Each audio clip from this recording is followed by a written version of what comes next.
સ્વપ્નની શાળા વિશે લખું છું. એ શું છે? અરે કેમ તમે ક્યારે એવું વિચાર્યું નથી કે તમારા સ્વપ્નની પણ શાળા હોય? ના, મને તો ગયો સ્કૂલે ગયો ભણી ના પૂર્યો એના વિશે શું વિચારવાનું હોય? સર ભણાવે ભણી રમી આવી જાવ. તમને યોગ્ય લાગે છે એટલું? યોગ્ય તો નહીં લાગતું પણ ચાલે. મેં પણ ભણી છું, પણ મેં એ ભણ્યા પછી મેં વિચાર્યું કે જો આમાં કંઈક સુધારા હોય તો હું મારા સ્વપ્નની શાળા બનાવું તો તે કેવી હોય. તો મને પણ સંભળાવ કેવી હોય. જો સાંભળો, મારા સ્વપ્નની શાળા, જો મારા સ્વપ્નની શાળા હોય ને તો હું તેને આદર્શ વિદ્યા મંદિર તરીકે ઓળખાવું. વળી તેમાં પ્રશ્ન થાય જેમ તમને થયો કે અત્યારે શાળાઓ છે જ ને, એમાં મારે મારા સ્વપ્નની શાળા કેમ બનાવવી?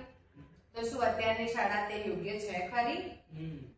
નથી. તો વર્તમાન સમયની શાળામાં કે જ્યાં બાળકને બોલવાનો કે તેના મત મૂકવાનો પણ અધિકાર નથી ને તેને આ શાળાઓ શિસ્તના નામે ઓળખે છે.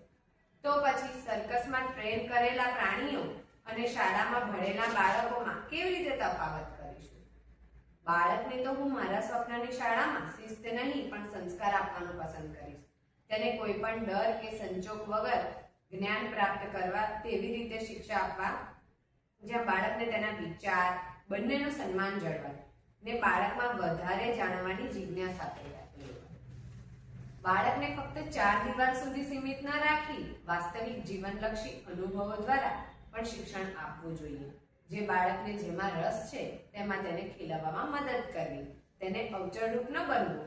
દરેક બાળક એ અલગ અલગ ક્ષમતાથી ભરેલું છે, તેને ઓળખ કરાવી તેને નિષ્ફળતા પણ એક શીખવાનો ભાગ છે. આ દ્રષ્ટિકોણથી તેને સકારાત્મક વિચારસરણી આપવી, તેના નૈતિક મૂલ્યો શું છે, તેની ફરજ શું છે તેનું જ્ઞાન કરાવવું, ના કે તેના પર થોપી દેવું.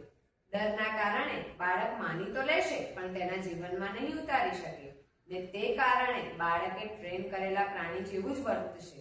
ને હું મારી સ્વપ્નની શાળામાં બાળકને પ્રાણી બનાવવાના નહીં કોઈ જ પ્રયત્ન નહીં કરું. હું તેને બાળક તરીકે સ્વીકારીને તેના પાયાથી ઘડતર કરીશ. શાળા તે બાળકના જીવનના ઘડતરનો મુખ્ય ભાગ છે. આ વાક્ય હું યાદ રાખીશ. બાળક એક ફૂલ છે, તેને હું કુદરતના સાનિધ્યમાં રાખીને ખીલવવા માંગીશ, ના કે 4 દિવાલમાં રાખીને મુરઝાવીશ. બાળક તે આવનાર ભવિષ્ય છે. અરે વાહ, તારી સ્વપ્નની શાળા તો સાચું કહો ને સ્વપ્નની છે.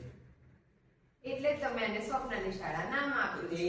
આ તારો અહેવાલ છે સર તો દેખાડો છે? ના, આ હજી મેં મારા સીમિત જ રાખ્યું છે. એ તું બહાર દેખાડ, સરને દેખાડ, સર પણ જોઈને ખૂબ ખુશ થશે. અને આના વિશે તે કઈ વિચાર્યું છે આ કઈ રીતે તું કરીશ?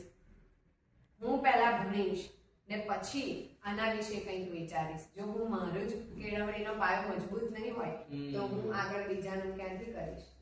અરે વાહ, તને આવા વિચાર આવે ક્યાંથી? મને તો આવા વિચાર જ ન આવે. કેમ નો આવે? અત્યારની શાળાઓ જોઈએ તો આવા વિચાર તો આવે જ ને. એમાં મેં લખ્યું છે ને કે શિસ્ત કરાવે છે, એમને ચૂપ બેસાડીને ટ્રેન કરે છે. આ ચૂપ બેસાડવાનું છે ને એ જ વિદ્યાર્થીને તર્ક કરવાની ક્ષમતાને વિહોણી કરી દે છે.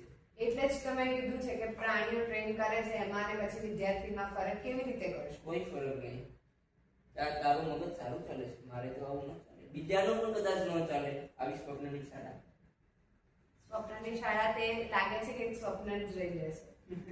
ના ના, કા સ્વપ્ન રહી જશે? અમે તને સપોર્ટ કરશું ને, થશે આ સ્વપ્નની શાળા સાચી ચાલે.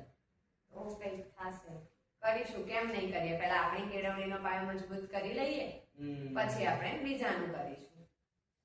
આપણા એક સિલેબસમાં પણ છે ને આપણા શિક્ષણ વિશે એજ્યુકેશન નું પેપર, એક કેળવણીનું પેપર. તો એમાં પણ એક આપણો ટોપિક છે ને સ્વપ્નની શાળા. એમાંથી જ તો હું શીખી છું. અરે વાહ. એમાં ઘણા એવા મુદ્દા હતા કે શું અત્યારે ચાલે છે તે શિક્ષણ યોગ્ય રીતે ચાલે છે ખરું? તો આ તો પરીક્ષાને પણ અનુલક્ષી નથી ગઈ ને? હા, એમાં પણ મને ઘણી મદદ થઈ રહેશે. જીવન અને પરીક્ષા બંનેને અનુલક્ષી. આપણે નવો એજ્યુકેશન સિસ્ટમ છે, નવી એજ્યુકેશન પોલિસી છે, એ બહુ સારું કામ કરી રહી છે આના વિશે. એટલે તો મેં મારા આગળના સ્વપ્નની શાળા વિશે